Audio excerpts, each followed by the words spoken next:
திருவண்ணாமலை மாவட்டம் செய்யாறு அருகே மேல்மா சிப்காட் திட்டத்திற்கு நிலம் அளவீடு செய்யும் பணியை விவசாயிகள் தடுத்து நிறுத்தினர். மேல்மா சிப்காட் திட்டத்திற்கு நிலம் கையகப்படுத்த அரசு திட்டமிட்டுள்ளது. இதற்கு மேல்மா, குறும்பூர், வட ஆலப்பிறந்தான், இளநீர்குன்றம் உள்ளிட்ட 10 கிராம மக்கள் எதிர்ப்பு தெரிவித்து கடந்த ஓராண்டிற்கு மேலாக போராடி வருகின்றனர். இந்நிலையில் சிப்காட் திட்டத்திற்காக இளநீர்குன்றம், வட ஆலப்பிறந்தான் கிராமங்களில் நிலம் அளவீடு செய்வதற்காக நிலமெடுப்பு அலுவலர்கள் சென்றனர். இதனை கண்டித்து அப்பகுதி விவசாயிகள் போராட்டத்தில் ஈடுபட்டனர். எந்தவித முன்னறிவிப்பும் இல்லாமல் நிலம் அளவிட வந்ததாக கூறி அதிகாரிகளுடன் வாக்குவாதம் செய்தனர். இதைத் தொடர்ந்து நிலமெடுப்பு அலுவலர்கள் திரும்பிச் சென்றனர். சிப்காட் திட்டத்திற்கு ஒரு அங்குலம் நிலம் கூட தரமாட்டோம் என்று விவசாயிகள் திட்டவட்டமாக கூறினர். அதிமுகவை ஒருங்கிணைக்க போராடுவதாக முன்னாள் முதலமைச்சர் ஓ பன்னீர்செல்வம் கூறியிருந்த நிலையில் அதிமுகவில் சேர 6 மாதம் பொறுமை காக்க வேண்டும் என ராஜன் செல்லப்பா கருத்து தெரிவித்தது பேசு பொருளாக இருக்கிறது. நான் மட்டும் இல்ல, நான், சின்னம்மா, டிடிவி தினகரன் எல்லாமே இணைந்து இந்த இவங்க அதிமுகவில் உருவாக்கினாங்களாம், பிறந்து வளர்ந்தவங்க தானே. அதனால தான் சொல்றேன் எல்லாரும் ஒன்று சேரணும்னு சொல்லி. ஒன்று சேர்ந்தாதான் ஜெயிக்க முடியும்னு சொல்றேன். அதெல்லாம் ஒன்று சேர முடியாது, நான் ஜெயித்து காட்டுவேன்னு. இப்போ என்னாச்சு?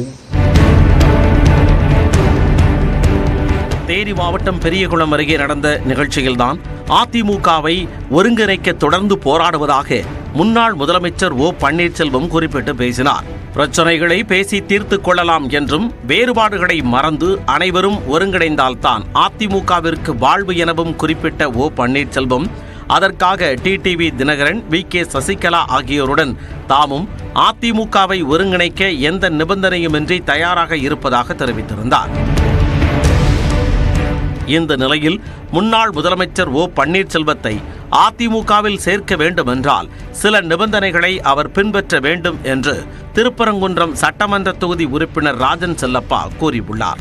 மதுரை மாவட்டம் திருவாதவூரில் செய்தியாளர்களை சந்தித்த ராஜன் செல்லப்பா, நீதிமன்ற இடையூறுகளை ஏற்படுத்தாமல் 6 மாதங்களுக்கு அமைதியாக இருந்தால் கட்சியின் பொதுச் செயலாளரான எடப்பாடி பழனிசாமியிடம் பேசி அதற்கான ஏற்பாட்டை செய்வதாக கூறியுள்ளார்.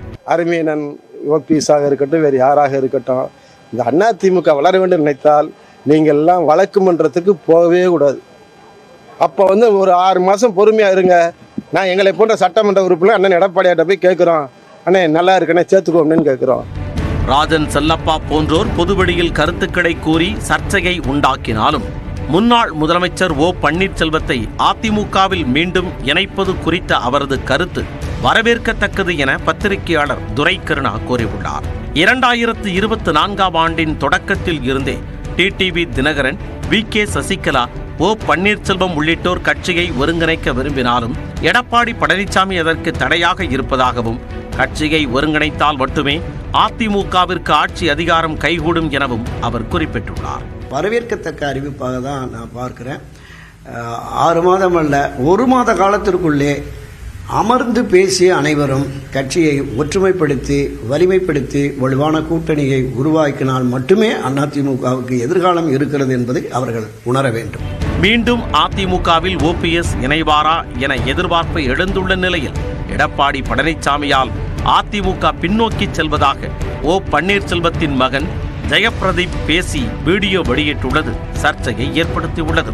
அம்மா அவருடைய ஆட்சி காலத்தில் 10 ஆண்டுகள் முடங்கியிருந்த திராவிட முன்னேற்ற கழகம் தற்போது இந்திய அளவில் முதன்மை கட்சியாக உருவாகி கொண்டு இருக்கிறது. நம்மளுடைய சகோதரர்கள் பிரிவினைவாதத்தை கொண்டு வந்து தற்போது வரை அவர்கள் எந்த ஒரு மாற்றமுமே எந்த ஒரு இதுமே செயல்புரியாத காரணத்தினால் அனைத்து இந்திய அண்ணா திராவிட முன்னேற்ற கழகம் மிகப்பெரிய ஒரு பாதாளத்தை நோக்கி சென்று கொண்டிருக்கிறது. இந்த விவகாரம் அரசியல் வட்டாரத்தில் பரபரப்பை ஏற்படுத்தி உள்ளது.